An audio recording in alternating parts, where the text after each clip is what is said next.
My thieving sister-in-law stole my family heirloom earrings, then assaulted me, so I had her arrested and pressed charges. My entire family sided with her, and my brother started fabricating evidence to try prove that she was innocent. My brother and sister-in-law had come over to visit my parents, and during dinner I confronted my SIL about how she stole from me. I asked her where my great-grandmother's earrings were, and took out the security camera that I kept in my room. I played the footage, which showed her sneaking into my room and going through my drawers, then taking them. My brother was the first to respond that she did it for a good cause. I asked what this cause was, and she said she pawned them so they could have more money for the wedding. I instantly lost it. I called her a thieving bitch and told my parents, who were staying silent, to call the cops as I'm pressing charges. "Oh no, you're not," my sister-in-law responded, before walking over and slapping me. She then started pulling my hair and screaming. She even picked up a glass and smashed it over my head, causing red to start pouring out of me. While this was happening, I saw my mother in the living room dialing 911. The police arrived quickly, and when they saw my wounds, they asked what was going on. I started explaining to the police what had happened, but my sister-in-law was saying everything she could to stop them from doing so. This got the cops suspicious, and they asked to see the footage. When they saw it, they didn't need much more convincing. Emily was arrested right then and there in front of the entire family. I was sort of satisfied. You see, Emily was the kind of person who would do anything to be the center of attention, especially when it came to celebrations. She had this obsession with always wanting everything to be bigger, better, and more extravagant than anyone else's. In her mind, she was like some kind of modern-day Daisy Buchanan from The Great Gatsby, floating around in luxury and hosting these jaw-dropping events where she was the star. But Emily didn't have the money to support her fantasies. She and my brother David were constantly living beyond their means. When she was planning the reception, she talked about it as if it were the biggest event of the year. She was determined to have the most stunning venue, the most expensive flowers, and the best catering no matter the cost. She was known to max out credit cards, take out loans, and do anything to satisfy that desire for validation. And even though David knew they were drowning in debt, he still enabled her fantasies. David had always been the type to make poor choices when it came to women. His relationships were consistently with girls who cared more about material possessions over meaningful connections, and he had a habit of chasing after women who seemed perfect on the surface but were hollow underneath. Emily was no different. She had charm, but her fixation on luxury and status was obvious even before they got married. David saw it too, but he chose to ignore it. He had convinced himself that Emily's need for material things wasn't as bad as it seemed. David never believed he could do better than her. Emily's constant obsession with her appearance was everything David had fallen for before, yet he still went through with the proposal. I assumed he thought that maybe this time would be different. David's fear of being alone or not finding someone better pushed him to overlook the flaws that everyone else could see. So when Emily sold the earrings and got arrested after our fight, David reacted exactly as expected. That very night, he bailed her out of jail without hesitation. It didn't matter to him that Emily had betrayed the family's trust. David's loyalty to her was solid, so much so that he had convinced himself that she wasn't in the wrong. David came to me later that night, furious. He accused me of overreacting, said I was blowing everything out of proportion, and told me that the earrings weren't worth much anyway. He said Emily was desperate because they needed money for their wedding reception, and it wasn't a big deal since she was now part of the family. He said she had every right to have those earrings as we did. I lost it. I told him that the earrings weren't about the money, they were about family. I was heartbroken that my own brother couldn't see why this hurt me so much. On top of that, she assaulted me, and she's lucky I'm only pressing charges for the theft, and not for that too. Instead of understanding, however, he started spinning the situation in his favor, telling the family I was being dramatic, that I'd always been jealous of Emily, and that I was just trying to start drama. He even had the nerve to tell some of our extended family that I had given Emily the earrings as a wedding gift. My parents, who had been so supportive at the beginning,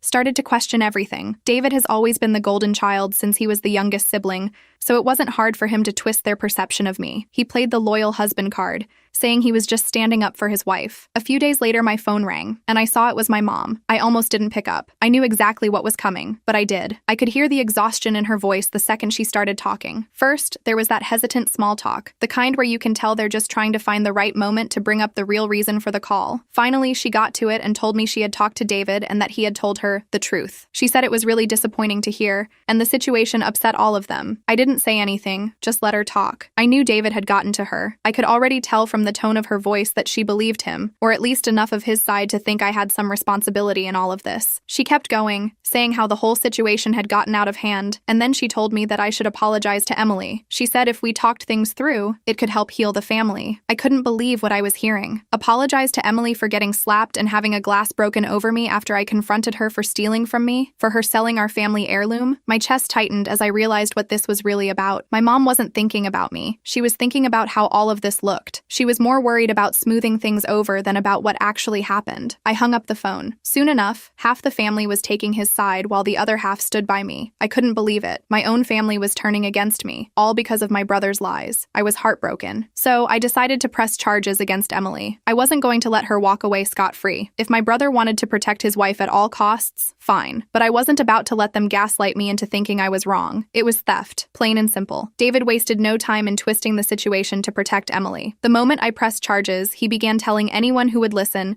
that I was only after the money, and that I had blown the whole thing out of proportion because I was jealous of Emily. According to him, I'd always been jealous of her, of their relationship, and that's why I was making a big deal out of a pair of earrings. I heard through the family grapevine that he'd been calling up relatives and told them that I got Emily put in jail because I couldn't fathom my younger brother marrying someone as good as Emily since I hadn't met my person yet. He painted me as some kind of greedy, vengeful sister who couldn't stand to see him happy. It didn't take long for people to start believing his lies. Suddenly, family members who had been supportive started questioning me, asking if maybe I was being too harsh and if pressing charges was really necessary. I knew I couldn't face this legal battle alone, so I hired a lawyer. I thought the evidence would be straightforward, especially with the security footage and the undeniable fact that the earrings had been sold. But I underestimated just how far David would go to protect his wife. As soon as the legal process began, David started working to sabotage me. My lawyer informed me that David had gone a step further. He was bribing people, trying to get them to testify against me. He paid off a couple of distant family members to say that they had heard me say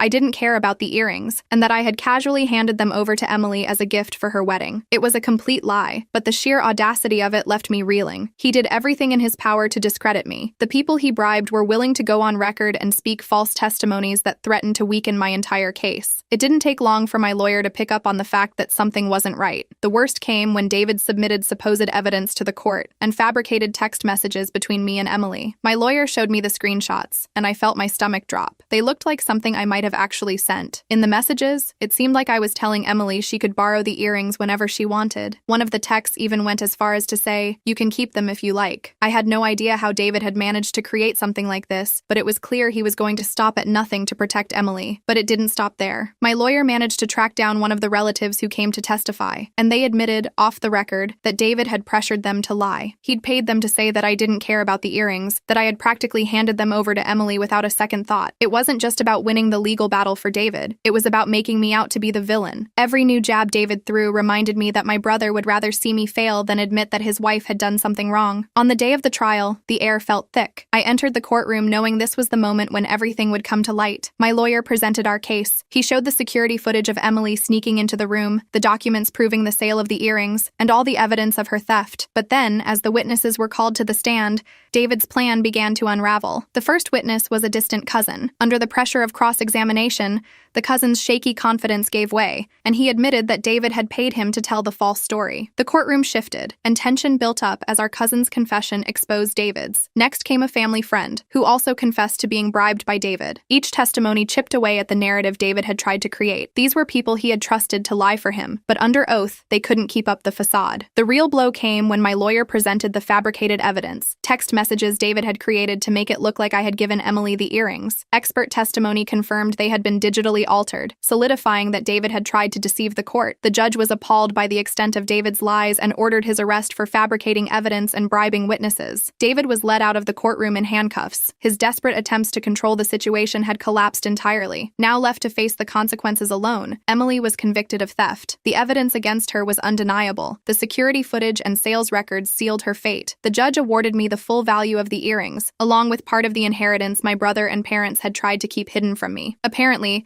there had been more money left to me by my grandmother, but David and my parents had decided to manage it without telling me. There was a small trust fund meant for me, but instead of being transparent, my family kept it from me. David, being the more responsible one in their eyes, had been managing it, or more accurately, blowing through it. He'd used part of it for his own expenses, and hid the rest, figuring I'd never notice. That was the final blow. My parents, who had taken David and Emily's side, had to face the fact that they had been backing the wrong people. Walking out of that courtroom and seeing my mom's face absolutely absolutely wrecked me. For months, she'd been the one trying to keep everything together. When Emily went to jail after the fight, my mom was more worried about saving face than anything else. But seeing her now, after David got arrested for everything he'd done, hit me hard. She looked like she'd been gutted. She'd been holding on to this hope that things could go back to normal. But now, with David being led away in handcuffs, she was staring down the fact that her son was actually going to prison. I couldn't help but feel bad for her. Once the legal dust settled, the trust was finally transferred over to me. At first, it felt weird, like the money was tainted by everything that had happened. But after all the chaos, I knew I needed to get away. So I used part of that inheritance to get as far away from it all as possible. I booked a vacation to the Cayman Islands. I figured if I was going to use this money for anything, it might as well be to find some peace for myself. The Cayman Islands was as far away from the mess as I could possibly get. I found it ironic that the same inheritance that David tried to keep from me was being used as my vacation money while he was going to spend years in a cell. Once I arrived, it was like I could finally exhale. For the first time in what felt like forever, I wasn't constantly thinking about the trial or my broken family. It was just me, the ocean, and a chance to finally process everything that had happened. I swam, I read, I laid in the sun, and for a little while, it was just about me. Now David is in prison, Emily's reputation is in ruins, and my relationship with my family is complicated. I've cut ties with my brother completely. My parents are trying to make amends, but it's hard to forgive them for how they treated me during this whole ordeal.